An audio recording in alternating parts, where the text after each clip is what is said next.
All right, my name is Rich Schmidt. I'm here at Lange Estate Winery, with Don, Wendy, and Jesse Lange.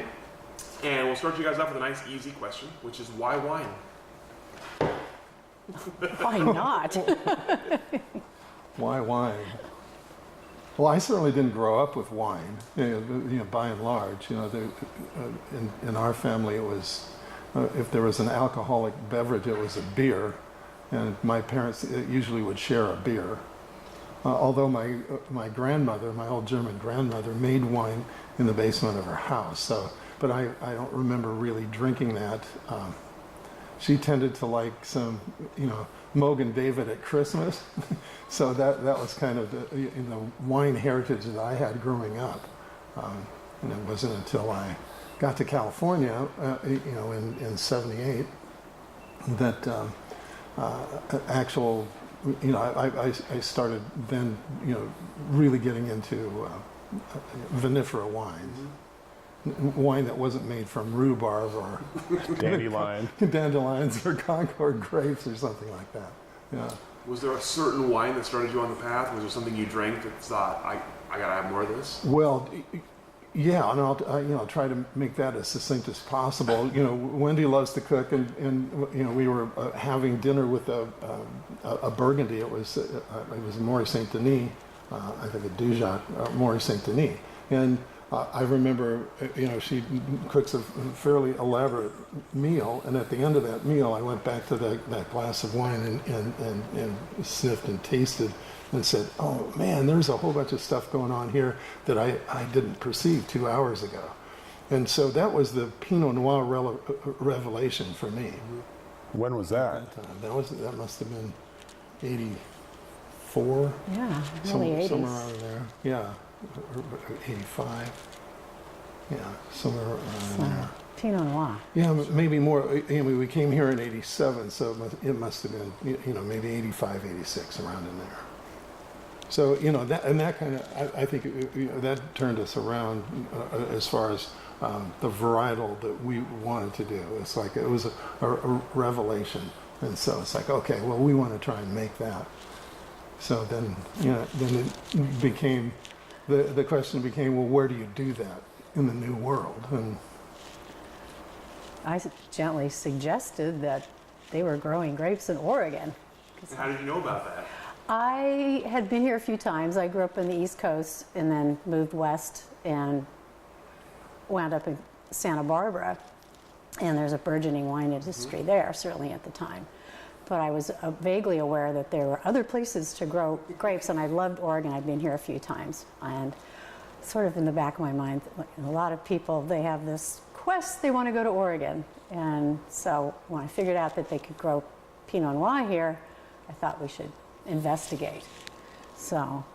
And we were able to find 2 Oregon Pinots in the little market that was, on the Mesa in Santa Barbara. And they were fairly old wines at the time, that we bought them. It was a '79 Erath Marsh Vineyard and a 1980 Irie, and so those wines were, at least 6 years old at the time. Yeah. But we opened. I think the first one we opened was the Erath, and we drank that bottle, and they said, "Whoa, this is amazing." And she said, well, just call them up, So I did. We finished that bottle, and I went to the phone. I called up here to Erath, the next hill here, and they put on the rotary phone, right? Yeah. Rotary phone, yeah.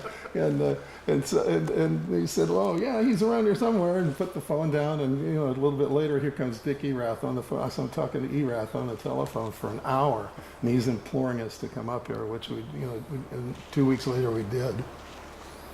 But you guys were making wine in Santa Barbara before that. We were, yeah. And we were working in wineries there. So tell us a little bit about that. Now working in Santa Barbara and making your own wine. Well, it was, I'm sort of a hands-on person. I suppose we could have considered, going to UC Davis or something, but, there were wineries right there. So, for me, it's like, okay, get in there and, get your hands dirty and learn by doing. And, the first winery I worked for was Sanford and Benedict. which was a seminal Pinot Noir producer in Santa Barbara County. So it's pretty much Pinot Noir from the beginning. That was really what hooked you in, Yeah, yeah. and it was like, well, where can I make this? Yeah, I mean, we went through a bunch of phases. I mean, we went through a Zinfandel phase. Oh, Zinfandel, you know, it's 18% alcohol. You know? It's like, and that lasted about 3 months. It's like, well, no, we're done with this. And then, you know, we get a good bottle of Burgundy, and you see the complexity and the nuance in that, and you go, well, you know, this is. So then that became the quest. And before that, you were a musician. Is that correct? Yes. How did you decide eventually to get out of that and into wine full time? Well, I think that's a really long story, maybe for another time, you know. But it was, I think, a real love for wine. The wine was there. I mean, I used to joke. It's like, you know, a musician pretty much has to be on the road, and on the road, you know, getting good food and good wine is problematic. So I'd say, you know, I think I'll just make wine, continue to make music, but I'll send my wine out on the road. But, you know, that was sort of naive. Now there's still just a tremendous amount of travel involved in the, you know, in the wine business. Sure. But these two, you know, take up a lot of that. I don't. I send them out on the road. No, they go. They take up that mantle. But yeah, that I think was a motivating factor for sure. And Jesse, did you know what point did you know this was going to be your life as well? What point did you know you were going to be in wine as well? Yeah, that's a great question. I don't know if there was like a single defining like locus point there. It was just going to happen that way. I mean, I grew up on the farm to some degree, but I mean, my folks started this company in the basement of their house. So it wasn't like poof, we had a winery. It was very much very organic in the way that it developed over the years. So, and sort of, you know, step by step, and I think just sort of grinding it out. At first, we had to collaborate with a lot of our colleagues to create a wine industry and have a beachhead for a varietal and a region. I mean, in the 80s, there wasn't such a thing as Oregon wine country. Sure. You know, it was a handful of families literally hacking it out of a bunch of the wilderness and the Doug firs and the hazelnut farms that were here. And trying to establish an identity as a region was first and foremost. So, you know, I guess fast forwarding 35 years for us, and yeah, we're here in a place where, you know, you can go any place in the globe, in any big city, and you can ask for Willamette Valley Pinot Noir, and people know exactly where that's at and how good it is. And so those two things are really the key component for creating a region. For me, I think when I landed like a week into viticulture and enology school in New Zealand, when I landed at Lincoln University, and I was just there for basically 1 week, and then I really felt like that was sort of that tipping point for me, because I was around people more or less my own age. I was in a distant, faraway hemisphere, and I was learning about wine in a way that was fairly academic, but it sort of it lit a spark that was already there, but it was just, that was kind of the moment for me. Sure. Yeah. So let's back up to when you called Dickie Rathop on the phone, and he tells you to come to Oregon. So what happens next?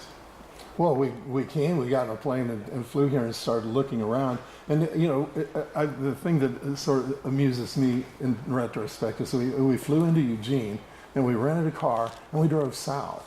You know, we still couldn't get it. You know, and it's just somewhat ironic. The two wines that just opened our eyes to Oregon Pinot Noir were right in the Dundee Hills here, both of them, and yet we flew to Eugene and went south, and we just started tasting wines and started moving our way back north, and it's going, yeah, whatever, you know, and then we get here finally, and we go, okay, well, this is the place. Is it. You know, it was like those two bottles are pointing to the Dundee Hills. You know, it was like such good fortune in the first place. You know, so that's where we ended up, and then it took us about, three months or so to, you know, of exploration, you know, going back, coming back and looking around, driving. I drove up and down virtually every gravel road in Yamhill County to find this place. And then, you know, once we found this place, we just threw everything in a U-Haul truck and and drove up. What was it about this site? Well, for me, it's like, I think it's the love of Pinot Noir, and then sort of the classical paradigms for that, and we looked at this site. It's like the Côte d'Or, for instance. Where is it? Southeast slopes. Mm-hmm. We're a little higher here than the Côte d'Or, but it's a very similar spot. Pretty much the same latitude. The same aspect. Great soils, the volcanic joy soils that we have, well drained. So that for us, those were the defining characteristics, the things we were looking for. And what did you think about this wild idea to come up to Oregon and buy this site and grow Pinot Noir? It was not that wild to me. It seemed like destiny. I mean, we really were in pursuit of making the great American Pinot Noir. Sure.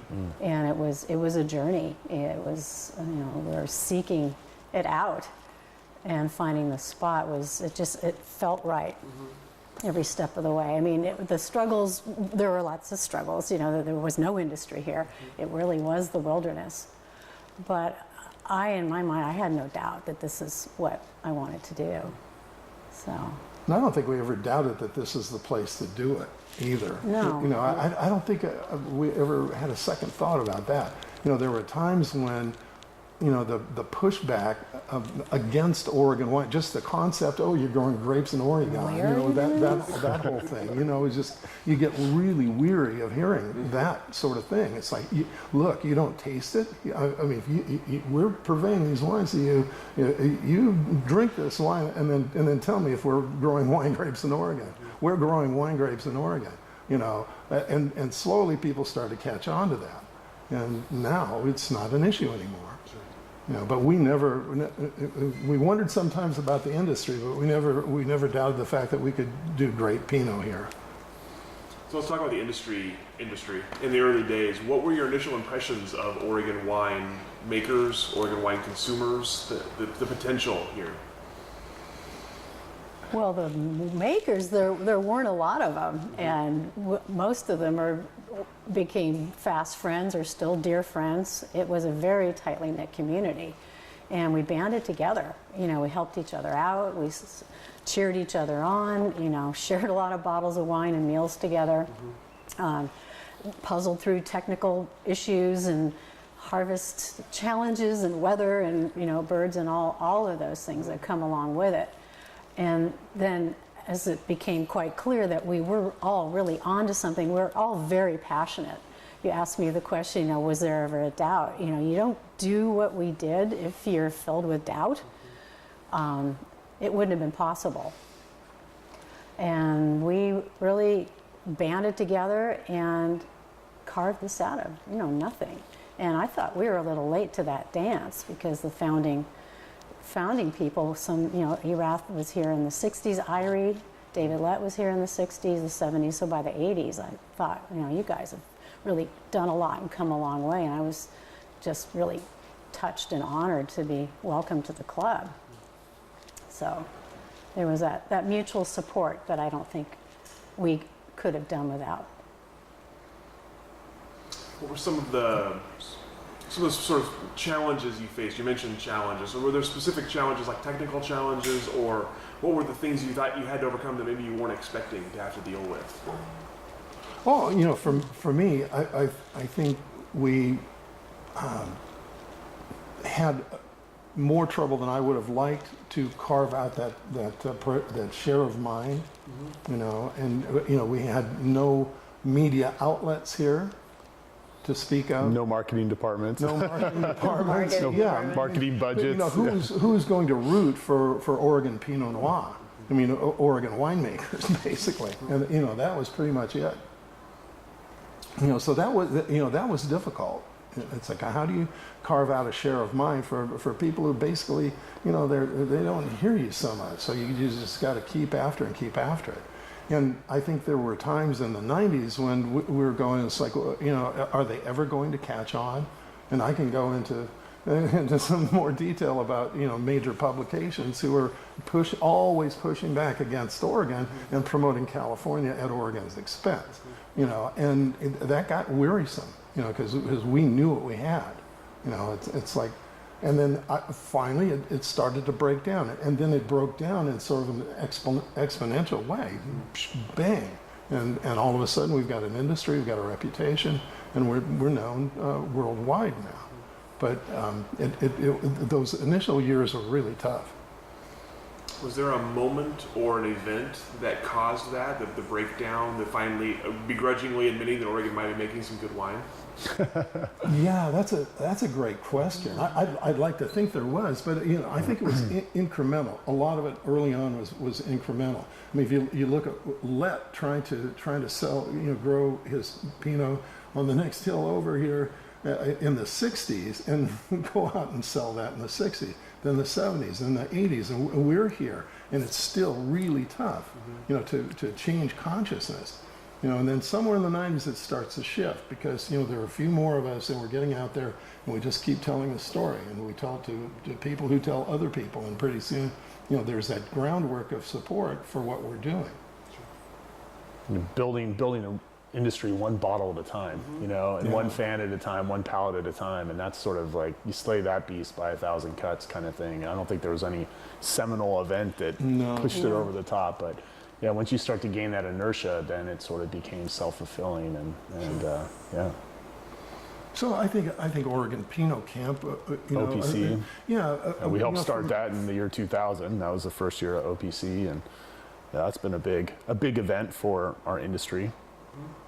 It's another one of those collaborative things. So Oregon wineries getting together and pulling people in the trade, pulling them in here to show them what Oregon's about. The concept to me was absolutely brilliant. Rather than try to hammer it out in media centers, get the tastemakers here and show them what we have. Pour the wines. We've got the food here. We've got the place. Scenery. We've got the place. We've got the people.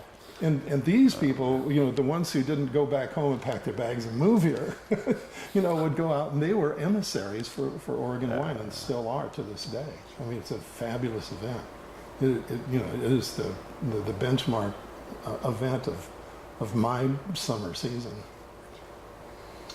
When you got here, did you have any concept that this could eventually the wine industry could eventually look like this? There could eventually be 700 plus wineries and international fame and glory.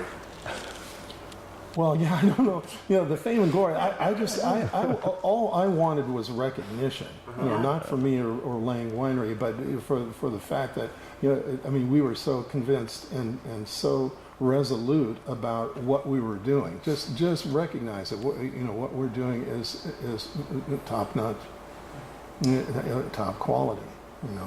To be superstars or anything like that. That was not the goal. No, it wasn't the goal, and I'm not sure it's a goal now. But I will acknowledge that we're more popular than I thought we were going to be. As an industry. And not like better than Burgundy or better than certain regions of California, but just world class. Just like the wines that we're making are world class, and they're in that category. And that means different things to different people, but you can't, once you establish that sort of reputation in that upper echelon of quality wines, that can't really be taken away. That's true. So when you got here, how did you sort of divide up? How did you figure out who was going to do what? Whose responsibilities were going to be what? There's all responsibilities. That's it. That's every single one. Yeah. Well, I don't know. Gosh, we were it. Yeah.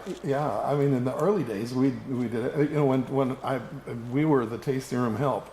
Okay, so when I sold a bottle of wine, or when she sold a bottle of wine, and I handed it to the customer, she tried to keep me, off to the side.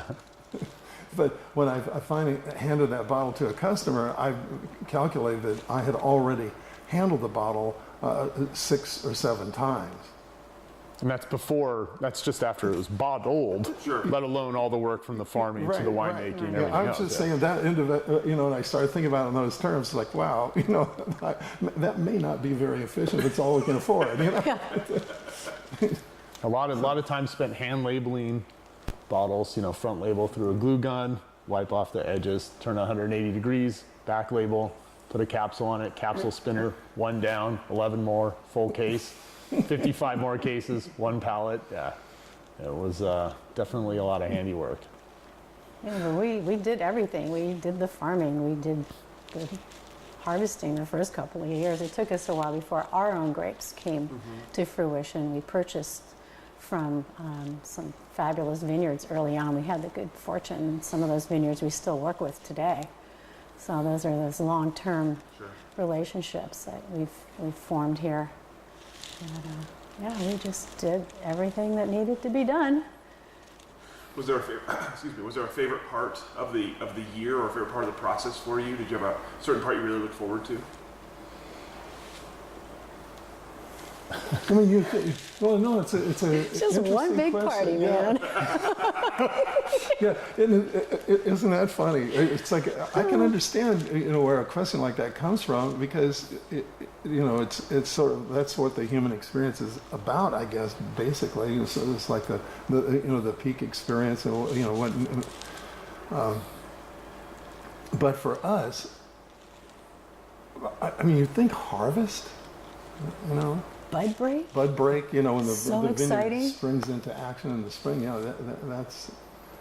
For me, it's when we're 80% through harvest and everything's going pretty well, and we have an awesome vintage that we made good on the promise of a whole growing season, and you can finally kind of take your foot off the pedal a little bit, exhale, nobody got hurt, we have awesome wines, and we made good on the promise that started in March, and now it's late October. Sure. And that's the time for me where it's like you can actually say, wow, we did it, or we got it done, and the wines are fantastic. And because there's a lot of anxiety up until that point, because once those grapes are in the winery, you can feel a little bit more relaxed. But until that point, you haven't really done anything, because it's just all value added on the farm through every month that goes by, and then when you start to receive the grapes. So it's a lot of equity hanging out there in the farms, and once you bring them in and the wines are fantastic, then that's for me the moment where that's the moment I look forward to above all. Sure. And was that your question? What was your question again? I was just curious if there was a part of the year that you look forward to the most. Part of the winemaking looking cycle. forward to, yeah. Golly. Yeah, I think that's what threw me, was the looking forward part. Because Enjoyed the most. or enjoy some of those typical things. And I think for us, a lot of the times, we're sort of so immersed in what we're doing. Is there something you look forward to? Well, harvest. Well, it's coming. So in the most literal sense, we're looking forward to it. But are we really waiting in anticipation for harvest? Well, no, we're not. There's so much work that needs to be done. You're just sort of immersed in the whole process of a vintage year. You're just immersed in it. And Yeah, it's never static. No, every season has its own like pulse. Yeah. And it never goes away, that pulse. So there's just so many aspects to what we do. If you farm, if you do production, if you run a business, you're in distribution, international distribution, wholesale, the taste room here, our hospitality is open 360 days a year. So it's a lot of moving parts. So Jesse, let's talk about your training a little bit. You mentioned earlier New Zealand. Why New Zealand? Well, Oregon State, my alma mater, so go Beavs. World champion baseball team. I went to school at Oregon State. I spent 2 years in California. I was working under Bruce McGuire at Santa Barbara Winery for a couple vintages. Moved back and enrolled at Oregon State, and Oregon State had a fantastic agricultural program. It's a land-grant university, and I had a great opportunity to have Barney Watson from Thais Cellars oversee a scholarship transfer to Lincoln University in New Zealand. So I applied for a scholarship, somehow cajoled them into giving it to me. And I was there for almost 9 months on the South Island. And it was a wonderful experience for me and shored up a lot of my chemistry and sort of technical background. And that really helped to sort of solidify my direction. And vineyard too. It's like you came back with a lot of ideas for viticulture. Yeah. I think we moved everything over from to VSP at that time. And yeah, it's that's a bit of my background, but I mean, I learned, I think, a lot by osmosis. So a lot of what growing up in the winery and the vineyard really helped to teach me structurally what we needed to be doing, qualitatively what we needed to be doing, and from my colleagues too. I mean, I'm really blessed to be second generation and have people like Wynn Peterson Nedry and Adam Campbell and the Sokol Blossers, and everybody else throughout the whole valley that's been so kind to share information, to be a shoulder to lean on and sometimes a shoulder to cry on. But yeah, just really fortunate that we have such a great context of people here. The fabric's really strong of our community. Sure. What were your impressions of the New Zealand wine industry? Well, school was pretty hard. I remember that. I didn't get a whole lot of time to hang out. And I did play rugby, but that was fleeting. Yeah, I really like the wines. The white wines surprised me a bit, especially recently. I mean, as a country, it's really well known for Sauvignon Blanc, which is maybe like 90% of their export. Some of the Pinot Noirs from Central Otago coming out are really nice. Marlborough. I think the industry was still, as a sort of a new world wine region, it was still developing to some degree in a parallel sense to the Willamette Valley. But I really quite like the wines. I mean, the people are fantastic. And I think it has a lot in common with the Northwest, just New Zealand as a country and its para-islands. And I think there's a lot of cultural similarities. So I fell in love with the place immediately, and have extreme fond memories and quite like having Kiwis come to Oregon and kind of reminisce about those stories and that time. Sure. So I'm curious how you, and this is a question for all of you, how you sort of developed your wine philosophy, winemaking philosophy, hospitality philosophy, how you sort of, what your initial ideas were and how that's evolved over the years. Yeah, I mean, I can address the winemaking part. For me, again, it has to do with classical paradigms. And I think we were looking, and Jesse's heard this a billion times. It's like it's tattooed here. It's like balance, structure, and texture. This is sort of a mantra. It's not a really fine wine. It's not all about gobs of fruit. Really, forward. It's also about balance, structure, and texture. So the classical elements that make a wine really, really good with food, for instance. It's a wine that you take to the table. I think those, historically, those are the wines that were, most important to a culture. I mean, that's, you're preserving the grapes, preserving that harvest, and you want to bring it to the table and have it with dinner, or lunch. Or breakfast. It's like, Pinot Noir. Not just for breakfast anymore, right? Have with dinner too. I think that's where we were coming from. It's like those sort of classical elements. So like you asked about why this location. Mm-hmm. Well, this location is because it's similar to the Côte d'Or. Similar to the great domains in Burgundy. And the wines were trying to do the same thing. And making wines that are what I call kind of varietally and regionally correct. Making wines that really speak to a sense of place. Fortunately for me, you guys kind of established that sense of place. And I find carrying through with that commitment to wines that have a thumbprint, that have a sense of DNA, is really critical for making fine wines and to make wines in the Willamette Valley. Hopefully they're world class, but also they have a real identity. Which I think at the end of the day is what makes wine so unique and so special, is it can really speak to a sense of terroir and a sense of place. And I think that plays a big part in my philosophy for making wine, making excellent wine, but making wine that has to be kind of ubiquitously Pinot Noir from the Willamette Valley. It has to have those components and a sense of place. What about from like the hospitality side? I mean, especially early on when the idea of a tasting room was kind of quaint and We had no idea that people would travel down this road to the winery. So honestly, a tasting room was not in the original scheme of things. We had planned on being open a few times a year and just doing direct wholesale. And that's how it started. We had our first open house. I can't remember if it was a Thanksgiving or Memorial Day, but we were stunned by how many people showed up on our doorstep. I mean, literally, we were opened at 11. We had people lined up around the house in those days at 10 o'clock in the morning. So literally your doorstep. Literally the doorstep. And I had, labeled up a few cases of wine, and I baked some bread and had some cheese out and thought that'll probably do us for the 3-day weekend. Well, that was gone by noon.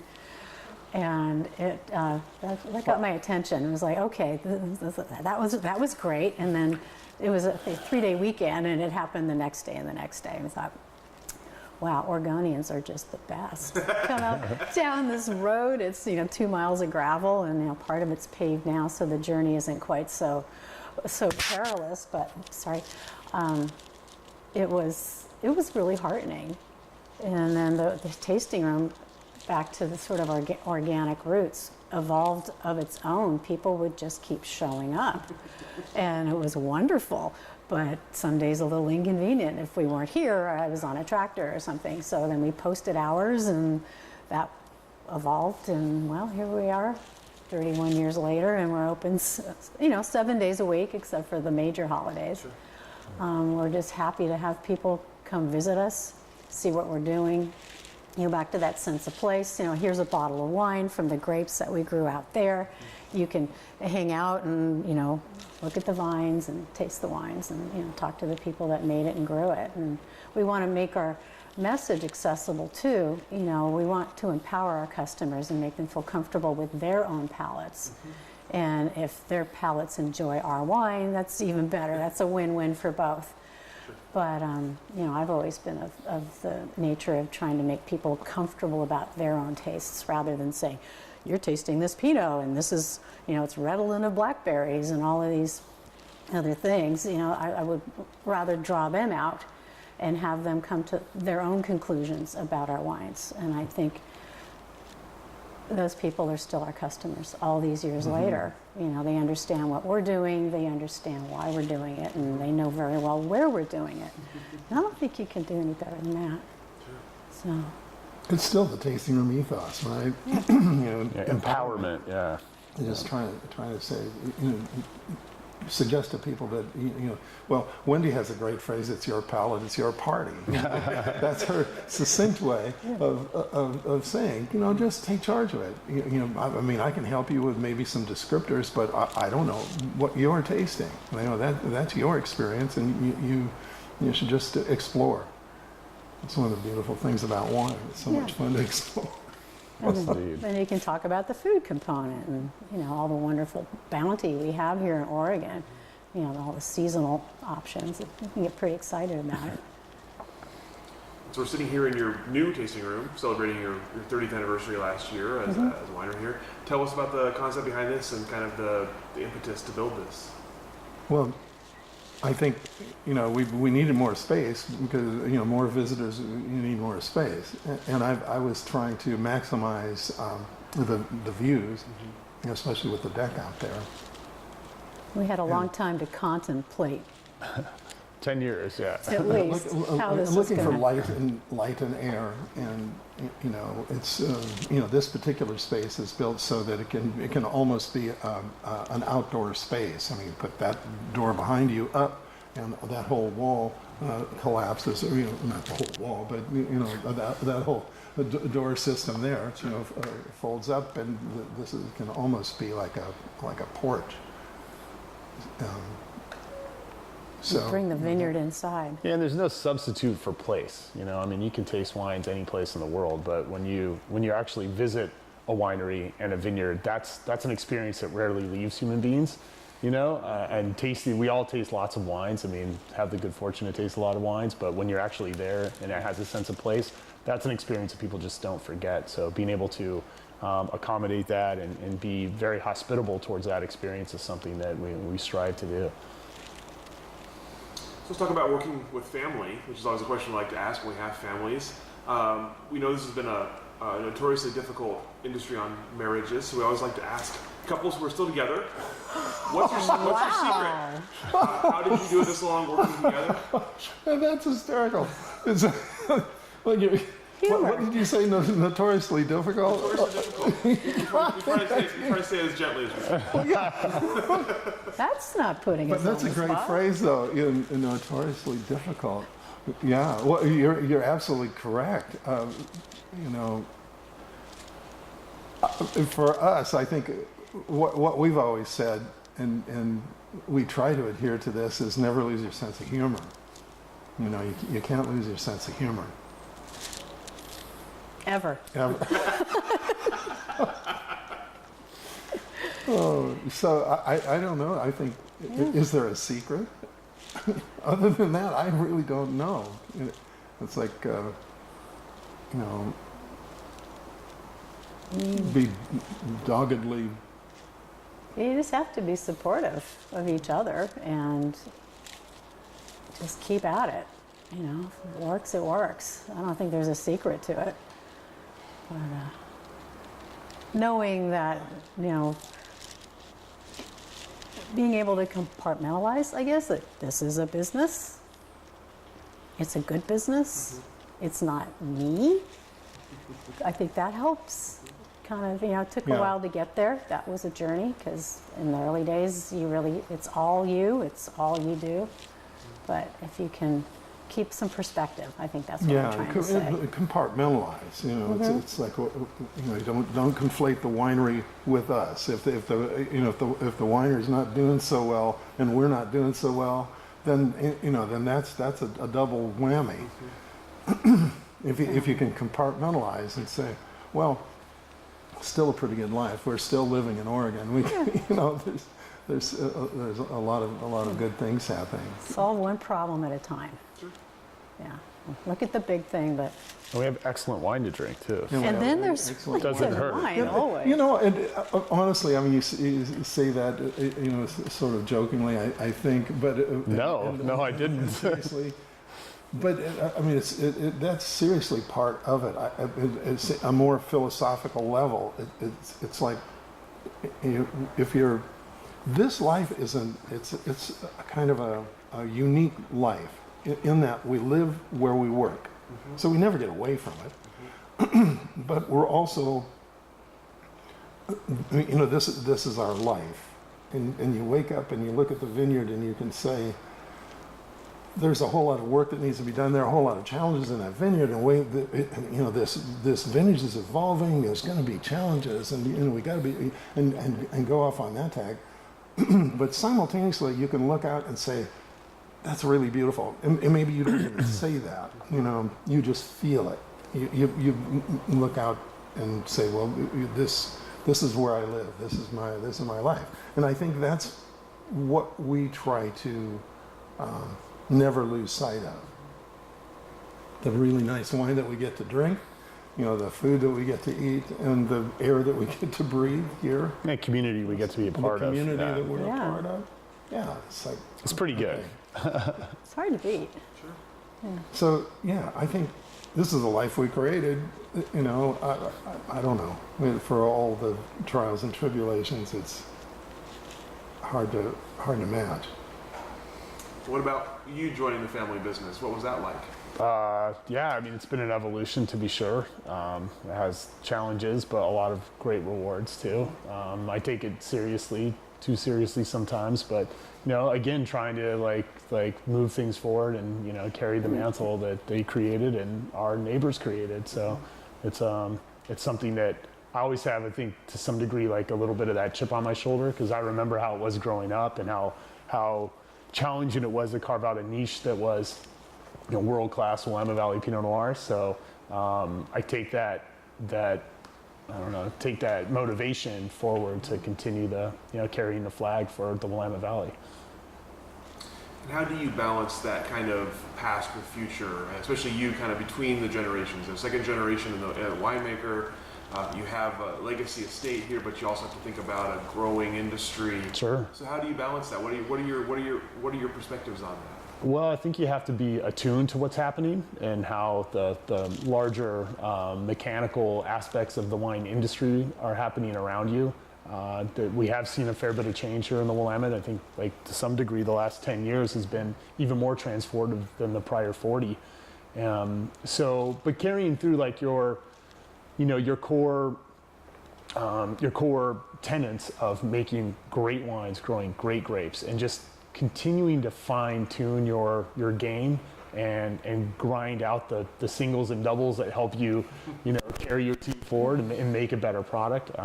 Those are the things that, balance, structure, texture, that kind of drive our winemaking philosophy and our better style, and just continuing to improve. I mean, there's nothing I think we're doing as second generation winemakers that is groundbreaking per se, but I think we've tweaked the dials on so many levels to continue to improve and make better wines. I really appreciate the baseball metaphor there. That was. Let's talk about. I know you're working on you have an interesting experiment with concrete fermentation tanks. Tell us Sure. about that. Yeah, well, we do. All of our fermentations are for Pinot Noir 1.5 ton fermenters. Obviously, different styles and different vessels for fermentation, for primary and for storing and aging too. We just bought a new concrete egg. So concrete as a product has been around a long time, but they fine-tune its porosity in the way that it works with air exchange. We found it to be great with our Pinot Gris Reserve and our 3 Hills Cuvée Chardonnay. 2 of our 2017 white wines were the first wines now released. So we're actually tasting a wine that was fermented and aged in the concrete vessel. So it's been a really nice tool in the tool bag for our fermentation techniques and stylistically the wines that we can make. How did you come across the method? This is the first I've heard of it, so I'm just curious. Yeah, no, I'm not groundbreaking at all. There's a lot of people here in the Valley have been using concrete before us, but we did a fair bit of research, and the products that we decided to purchase was a 500 gallon tank, and it's been fun thus far, and I can't wait to see it in wines with a little bit of age on them. And you can see how a new technique works on its own and within other wineries, but understanding how that is synthesized within your winery is very interesting and always a learning process. So you mentioned a second ago, and again, a question for all of you. You mentioned a second ago, like the changes in the last 10 years. I'm curious what the biggest changes you've seen in the industry since your time in it, and that can go, again, for all of you. Biggest changes in the industry since you've been a part of it. Where to start. Try to maybe define where that question is going. I mean, it could be 2 ways: the Oregon wine industry or wine industry in Oregon America. Specifically, but I'd be curious on the larger industry as well. Yeah, well, I think Oregon specifically has been transformed by the influx of interest in Oregon wine and money. A fair amount of corporate money coming in, and that's without getting into a macroeconomic discussion for the interview, that definitely has an impact. Let's just leave it at that. Good or bad? Well, it depends on your perspective. If you're an investor and you live in Manhattan and you now have a winery in Oregon, that's a really good thing. If you're a family winery in Oregon, maybe you're competing against somebody who doesn't care whether or not they lose money. So you choose. What other changes in addition to just money and size with the kind of, like you said, the kind of acceptance of Oregon as a fine wine place? What else has come with that in addition to just pure capital and size? Is there anything else that's changed? Is there more pressure on you now to produce great wine? I don't think there's more pressure. I think there's more competition to some degree. Yeah, we put a lot of pressure on ourselves. you Yeah, know? that doesn't abate. That's an internal pressure to make world-class wines that just never goes away, and you never quite achieve it. Like, you know, it's not a level that you just achieve and then you walk away. It's something every year that we have to work towards, because, you know, we're not putting together a bunch of cardboard boxes that are exactly the same every year. Every vintage has its own profile, and we have to abide by that and try to make good on it. In terms of the microeconomics of it, I think there's a lot more competition. I think the 3-tier system has changed. Wholesalers have changed the landscape, nationally and internationally too. Just the way trying to take wines to market. So, if you're a consumer and you care about quality and you care about, family farms, and you care about craft, you're going to have to go out and do some work on your own to go get those wines. Yeah. Would you say, do you have anything to add to that? No. Okay. Would you say overall the wine industry is in a better place now? Oregon wine industry is in a better place. Yeah, absolutely. I mean, it is a proper thing now, if you will. Yeah. It is an industry as opposed to just a few voices in the wilderness. We spoke earlier on about, people would ask, you're doing what, where exactly? Is making wine in Oregon? And, not to be repetitive, but we would go out and try to sell Oregon wine. They didn't people at the market at large. Where's Oregon? Where's Oregon? You go to wine there. And then time goes by, and you asked about that pivotal point, and I don't think I can put a date on it, but certainly the mid-90s, where the Willamette Valley became known. It's like, oh, Oregon. Well, where in Oregon? The Willamette Valley. Nope. That was immensely gratifying to be able to go into an account in Manhattan and have them even know that there was a Willamette Valley, and then roll that forward a few more years. And it was like, yeah, Willamette Valley, but where? And that's something that the second generation did really beautifully and elegantly, was creating the micro AVAs without a whole lot of, fuss and feathers, if you will. They worked amongst themselves. I think that's a legacy that, us old timers can feel that they're playing forward, is that collaborative effort. Yes, there's some competition, but, there's an end game. And the end game is to raise the visibility for Oregon wine specifically, and then we can get down to the different AVAs and the sub-AVAs. I believe that Dundee Hills was the first micro AVA. Yeah. And then back to going out into the marketplace, it's like, yeah, where in the Willamette Valley? It's like, oh, the Dundee Hills. And then they want to know, where in the Dundee Hills? It's like, that is so exciting. Sure. That's, to me, one of the most gratifying things from a marketing standpoint, from a visibility standpoint, that the world at large knows not only about Oregon, about our wonderful valley, but about our very distinctive AVAs and soils and all the microclimates. So. How else have consumers changed? I'm curious about that. How consumers think. Gosh. Oh, wow. One thing I could address Okay. right away. I was thinking about this the other day. It's like, back in the 80s, when we were the Tasting Room Health, people would come in and they say they'd want a white Zinfandel. Darren, yeah. Seriously, a white Zinfandel. And we're, it's just absolutely mind-boggling.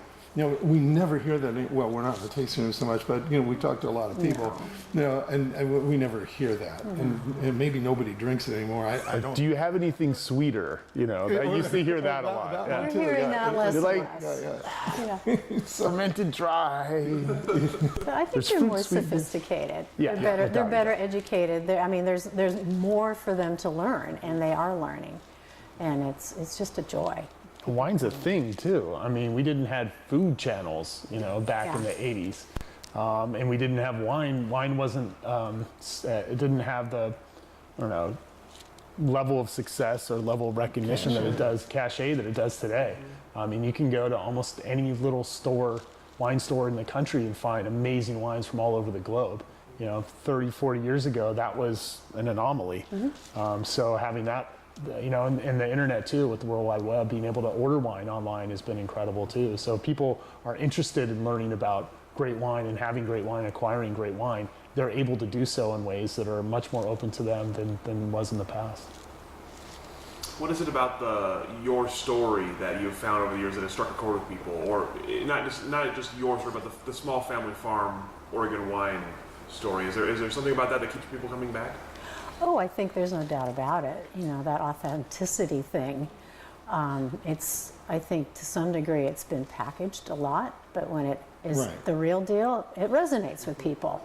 They come to Lange Winery, they talk to the Langes.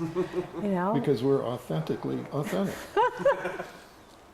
Right? That's pretty Yeah, neat. we're not Trademark. Yeah. Yeah, basically we're not Well, making, no, but it not is making this it is up. an issue. Yeah, it's definitely an issue, and we're we're definitely the Langes, I guess. What do you see happening in the Oregon wine industry in the next, say, 10 to 20 years? What's the future? Are you investing in that? That's a question. What's the future? That's hard to say. The future for us is to continue to fine tune our game, to grow more, I think, complex wines, more sustainably too. It's one of the things I think we're all very proud of. The Oregon wine industry has carried that banner for our country. I think it's fair to say on the sustainability front. One thing, you guys met my baby daughter when she just came in earlier, and thinking about Skylar's future for me weighs on me in ways that I don't think always happen unless you have children. And considering her future for the planet and for our region is something that's becoming, an everyday consideration for me. And I'm really proud that the Oregon wine industry has taken sustainability to heart and have really made that a tenet for our viticulture. And I think you see that throughout our buildings, throughout the winemaking process, throughout our farming. It's something that Oregon should really be well known for, and I'm very proud of that. What are some of the challenges on the horizon here in Oregon? What are some of the things you're concerned about as you look in the future? Well, it goes, back to, I think, it's like we answered your question sort of on the Oregon front, but not on the national or international front, just in terms of the marketplace and the consolidation, tremendous consolidation. The three-tier system, all of that stuff, which is, a challenge. Jesse deals with that mainly, and Wendy too. And could weigh in on that. What's the future there? Ooh, boy, that's a tough question. More consolidation, consolidating the already consolidated. I think that's the arc of it. And how does a family winery in Oregon deal with that? That's a tough It's a question. crowded marketplace, so there's no doubt. We work and live in one of the most competitive industries on the planet. We really do. So trying to tell your story in an authentic way is very important. But you have to have the ability to showcase what you're doing, where you're doing it, and why, and how it's sustainable to the future. I think is really important for consumers that appreciate that. Not everybody, a lot of people just want price points, but we want quality, and we have that. I don't want to say it's naive notion, but it's the notion that built our industry, which is every single bottle of wine is a handshake to a potential consumer. And that wine has to punch above its weight. It has to be better than what people expect. And if it's not, you start to erode the reputation that we've has been hard fought, and I think to a large degree won. So it already is a legacy business. Do you have plans on keeping it a legacy business for the foreseeable future? Definitely. Little Skylar, the winemaker. Little Skylar, yeah. I hope so. I'm glad we had a girl because I think women have better palates than men. So I'm stoked she'll be carrying it forward quite well, I think.